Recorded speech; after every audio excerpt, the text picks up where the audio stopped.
Mahabang panahon na lumipas pero nananatiling nakatindig ang mga makasaysayang istruktura sa Vigan City, Ilocos Sur. Ang pagsisikap ng mga taga-Vigan na mapreserba ang kanilang kultura, kinilala ng UNESCO at ng iba't ibang bansa. Makipasyal Pilipinas kay Manny Morales ng GMA Ilocos.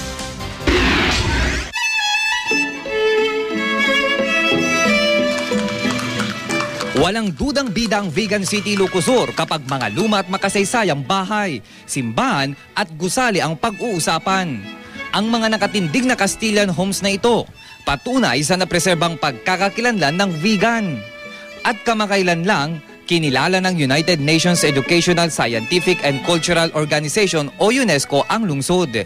Ibinigay sa Vigan ang World's Best Practice on Heritage Conservation Management Award. Partikular na pinuri ang napanatiling ganda ng Living Museum sa kabila ng limitadong pundo ng lokal na pamahalaan. Proud naman ang mga Vigenyo.